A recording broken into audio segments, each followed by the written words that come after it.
ఓం శ్రీమాత్రే నమః. మనం ఈరోజు జగద్గురు శంకరాచార్యుల వారి జీవిత చరిత్రలో కొన్ని ముఖ్యమైన విషయాలను మనం చెప్పుకుందాం. కేరళలోని ఎర్నాకుళం జిల్లా కాలడి అనే గ్రామంలో క్రీస్తకం 788వ సంవత్సరంలో వైశాఖ మాసంలో శుక్లపక్ష పంచమి మధ్యాహ్నం నంబూద్రి బ్రాహ్మణి ఇంట శంకరుడి జననం జరిగింది. 4 ఏళ్లకే తండ్రి శివగురు మరణము, తల్లి ఆర్యాంబ అన్నీ తానే పెంచింది. 5వ ఏట ఉపనయనం జరిపించింది. స్వతహాగా తీక్షణ బుద్ధి, తార్కికత, ఏకాగ్రత ఎక్కువ ఆ పిల్లాళ్ళు. అందుకే వేదం, తర్కం, సాంఖ్యం, యోగం నేర్చేసుకున్నాడు. అన్నీ అభ్యసించాక అసలు ఏది సత్యం అన్న శంక మొదలైంది శంకరుల్లో.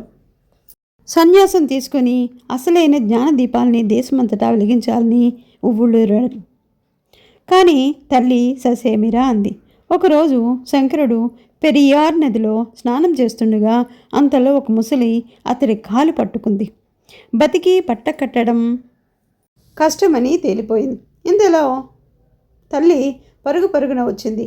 ఆమె చూస్తూ ఉండగానే మునిగిపోతున్న శంకరుడు, అమ్మా ఇప్పుడైనా నన్ను సన్యాసం తీసుకోనివ్వమ్మా అని అభ్యర్థించాడు. శోకిస్తూనే ఆమె సరే అంది.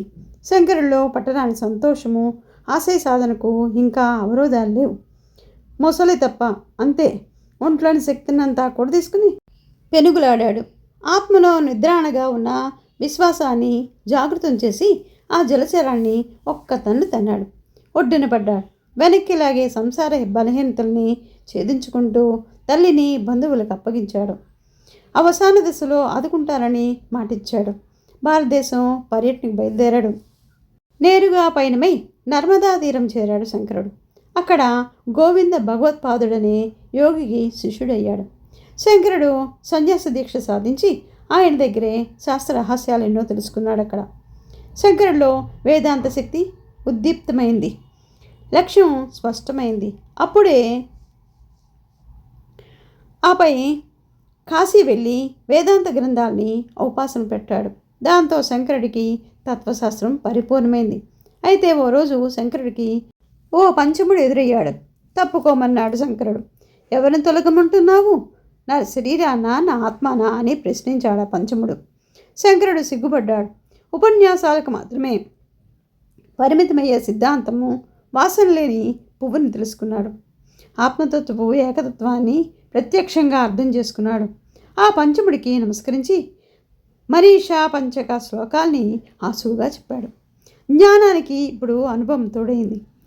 నారుకి నీరులా తనకున్న ముందు గురువులు ఉపదేశించిన అద్వైత సిద్ధాంతాన్ని, అసలైన సారాన్ని ఆత్మతో గ్రహించాడు శంకరుడు. అప్పుడు బోధనలు ప్రారంభించాడు. అందుకు కాశీలోని మణికర్ణిక ఘాట్లోని ముక్తి మండలం వేదిక అయింది. పండితులు, మఠాధిపతులు, తాత్వికులు శంకరునితో చర్చకు దిగారు. కానీ ఓడారు. వారంతా శంకరునికి శిష్యులయ్యారు. ఓం శ్రీమాత్రే నమః.